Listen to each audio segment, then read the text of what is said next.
Ancamannya? Pelaku sudah diamankan, ya. Pelaku sudah diamankan di Polsek dan sementara proses evakuasi ke Polres.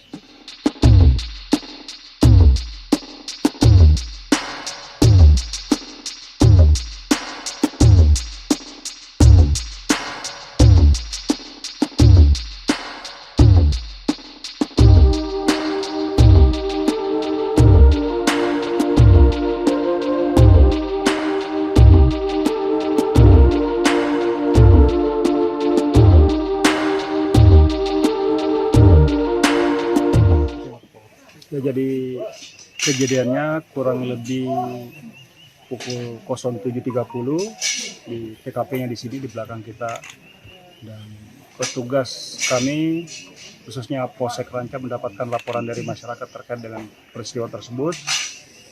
Anggota kami segera turun ke TKP, termasuk dari Polres juga dipimpin Pak Kasat Reskrim masuk ke sini, dan barusan selesai pelaksanaan olah TKP. Kondisi korban seperti apa?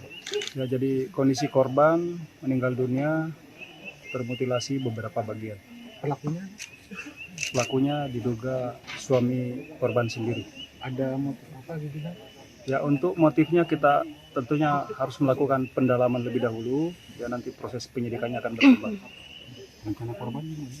Ya, rencana korban sementara kita evakuasi ke rumah sakit untuk dilakukan otopsi. Mutilasi di bagian mana? Ya. Jadi untuk secara teknis bagian-bagian mana saja kami belum bisa jelaskan karena masih dalam proses penyidikan. Untuk pelaku sendiri kemana? Ancamannya? Pelaku sudah diamankan, ya. Pelaku sudah diamankan di Polsek dan sementara proses evakuasi ke Polres. Apakah akan melakukan pemeriksaan kejiwaan terhadap pelaku? Ya, pastinya kita akan lakukan. Ya, kita sudah koordinasi dengan pihak terkait, utamanya dokter kejiwaan maupun psikiater. Saat diamankan melawan nggak, Pak? Pada saat diamankan tadi sih ya posisi terduga pelaku ya shock juga, dan memang masih secara kejiwaan kelihatan masih reaktif atau labil. Ya.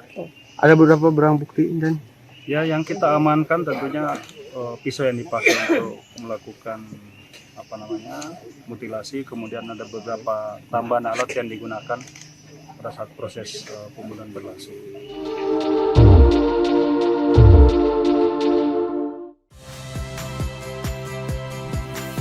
Saya Radi Saputro. Saksikan program-program Kompas TV melalui siaran digital, pay TV dan media streaming lainnya. Kompas TV, independen, terpercaya.